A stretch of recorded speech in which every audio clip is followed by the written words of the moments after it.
John Adams, the second President of the United States.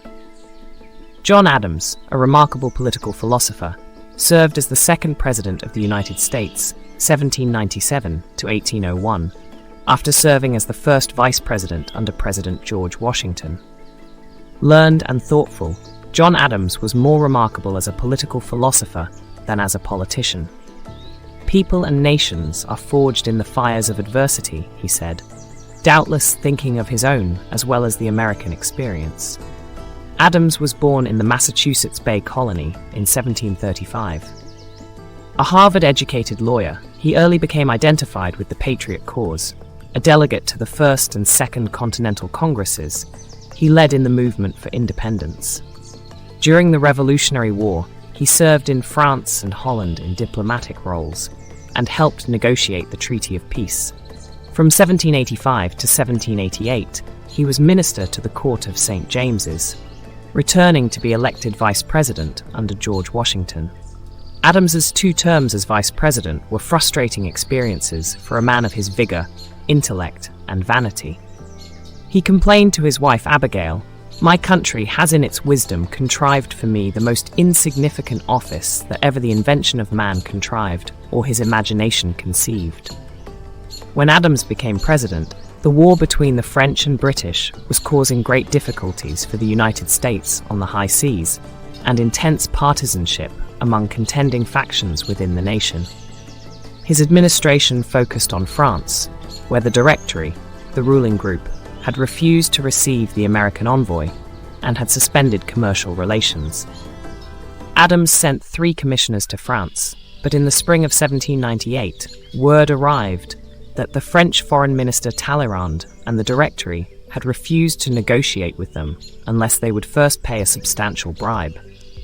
Adams reported the insult to Congress, and the Senate printed the correspondence, in which the Frenchmen were referred to only as X, Y, and Z. The nation broke out into what Jefferson called the XYZ fever, increased in intensity by Adams's exhortations. The populace cheered itself hoarse wherever the president appeared. Never had the Federalists been so popular. Congress appropriated money to complete 3 new frigates and to build additional ships, and authorized the raising of a provisional army. It also passed the Alien and Sedition Acts, intended to frighten foreign agents out of the country and to stifle the attacks of Republican editors. President Adams did not call for a declaration of war, but hostilities began at sea. At first, American shipping was almost defenseless against French privateers, but by 1800 armed merchantmen and US warships were clearing the sea lanes. Despite several brilliant naval victories, war fever subsided. Word came to Adams that France also had no stomach for war and would receive an envoy with respect. Long negotiations ended the quasi-war. Sending a peace mission to France brought the full fury of the Hamiltonians against Adams.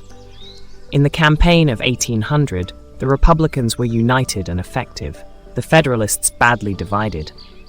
Nevertheless, Adams polled only a few less electoral votes than Jefferson, who became president. On November 1, 1800, just before the election, Adams arrived in the new capital city to take up his residence in the White House. On his second evening, in its damp, unfinished rooms, he wrote his wife, "Before I end my letter, I pray heaven to bestow the best of blessings on this house, and all that shall hereafter inhabit it. May none but honest and wise men ever rule under this roof." Adams retired to his farm in Quincy. Here he penned his elaborate letters to Thomas Jefferson. Here on July 4, 1826, he whispered his last words, "Thomas Jefferson survives." But Jefferson had died at Monticello a few hours earlier.